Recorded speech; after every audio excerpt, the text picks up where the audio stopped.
अस्सलाम वालेकुम। आज हम पढ़ेंगे कॉन्टिनेंट्स के बारे में। वर्ल्ड कॉन्टिनेंट्स, मुल्क में कितने कॉन्टिनेंट्स हैं और उन कॉन्टिनेंट्स की क्या क्या खसूसियात हैं और कौन सा कॉन्टिनेंट सबसे बड़ा है और कौन सा कॉन्टिनेंट सबसे छोटा है।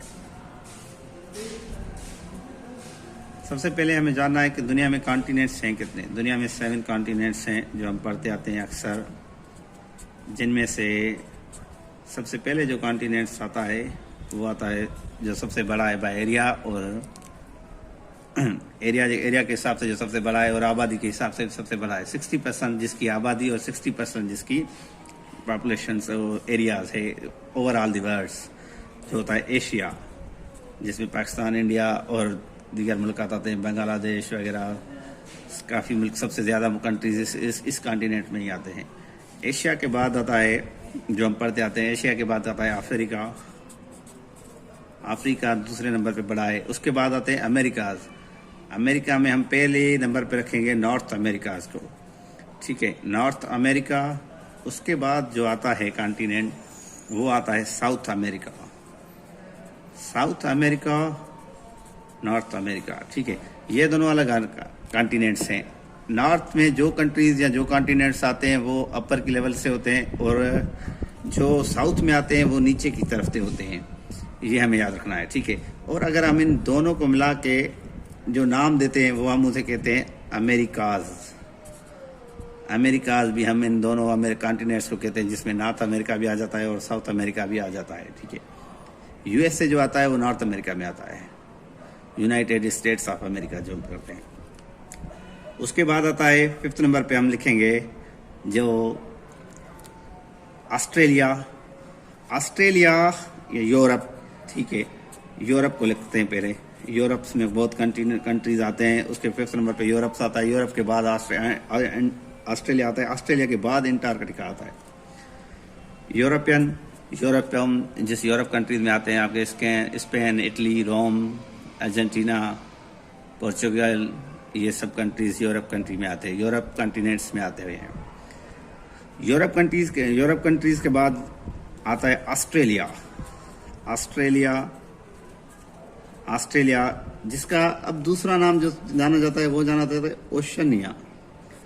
ओशनिया का मकसद क्या है? समंदर वाली पट्टी, जो समंदर वाला कॉन्टिनेंट जिसके चारों तरफ समुद्र हो।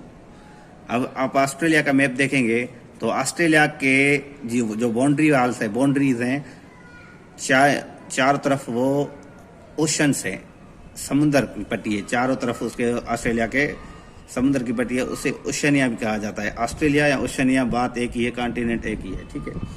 उसके बाद आता है 7 कॉन्टिनेंट्स। एंटार्कटिका वो कॉन्टिनेंट है जिसमें टेम्परेचर जो होता है हमेशा -सेंटीग्रेड्स में रहता है। उसकी वजह से इसका कोई भी नेटिव्स नहीं है। कोई भी इस कॉन्टिनेंट का नेटिव या कोई भी कंट्री इसमें जिम नहीं होती। नहीं आज तक इस पे किसी भी मुल्क का कोई कब्जा है या किसी कोई मुल्क की कोई ऑनरशिप है।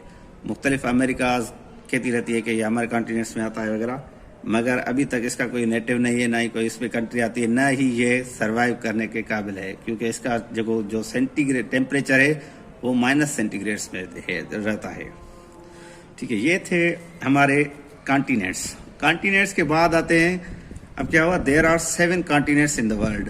दुनिया में सिर्फ 7 कॉन्टिनेंट्स हैं। उस कॉन्टिनेंट्स के अंदर मुख्तलिफ कंट्रीज आते हैं, ठीक है। उसके बाद आते हैं हमारे पास ओशंस। अब ये ओशंस क्या है? ओशंस दुनिया में कितने हैं और कौन कौन से हैं? ओशंस में हम पढ़ेंगे 7 oceans, 5 oceans. 7 continent in the world and 5 oceans in the world से। 5 ओशंस से कौन कौन से हैं? सबसे हम पढ़ते हैं, पहला जो सबसे बड़ा है वो कौन सा ओशन है? Pacific ocean. पैसिफिक ओशन सब समुद्रों से बड़े में बड़ा जो है वो पैसिफिक ओशन है। 2nd नंबर पे आता है पैसिफिक के बाद आता है एटलांटिक ओशन। एटलांटिक तो आपको पता होगा, जिसमें टाइटैनिक डूबा था। अमेरिका और यूरोप के बीच जो दरमियान जो ओशन है वो अटलांटिक ओशन है, ठीक है। उसके बाद 3 नंबर पे आता है इंडियन ओशन। इंडियन ओशन जो पाकिस्तान, इंडिया, बांग्लादेश सबसे कनेक्ट होता है, मगर वो जो पाकिस्तान, बांग्लादेश, इंडिया से कनेक्ट होता है तो हम उससे कहते हैं इंडियन ओशन के कहते हैं Arabian sea. Arabian sea is also part of Indian ocean. ठीक है, चौथे नंबर पे आ जाते हैं। चौथे नंबर पे आता है हमारा एंटार्कटिक ओशन। अब एंटार्कटिक कॉन्टिनेंट भी है और ओशन भी है। एंटार्कटिक ओशन जो कॉन्टिनेंट भी है और उस कॉन्टिनेंट के साथ ही समुद्र है, उसको हम कहते हैं एंटार्कटिक ओशन, जो बिल्कुल नीची जगह पे आ जाता है, साउथ पोल पे आ जाता है। एंटार्कटिक कॉन्टिनेंट के साथ ही साउथर्न ओशन और सादर्न ओशन भी से कहा जाता है। एंटार्कटिक ओशन भी कहा जाता है और सादर्न ओशन भी कहा जाता है। सादर्न का मकसद है जो साउथ की तरफ वाला हो, नीचे वाला ओशन से होती। फिफ्थ नंबर पे आता है आर्कटिक ओशन। आर्कटिक ओशन, अब Arctic ocean is the smallest ocean. ठीक है, स्मॉलेस्ट पे स्मॉलेस्ट क्या है, आर्कटिक है। लार्जेस्ट कौन सा है, पैसिफिक है। और एटलांटिक सेकंड लार्जेस्ट। ये मैंने लिखी है जो सीरीज से ही लिखी है।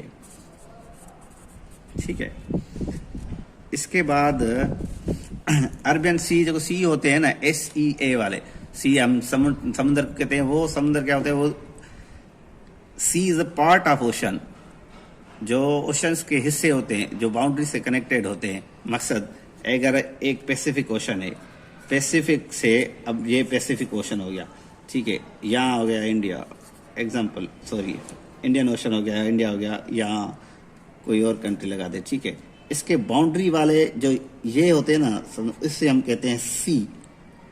अब इससे नेम देंगे उस कंट्री का जो उससे कनेक्ट होगी। सपोज आप कहेंगे अरबियन सी। अरबियन सी में क्यों, गल्फ ऑफ अरब आता है, इसमें अरब कंट्रीज आ गए, हम इसे कहेंगे अरबियन सी। अब ये ओशन इंडियन है, मगर सी कौन सा आ गया, अरबियन सी। सी और ओशन में यही फर्क होता है। Sea is a part of ocean, connected with the country, connect with the land, is called sea. ठीक है,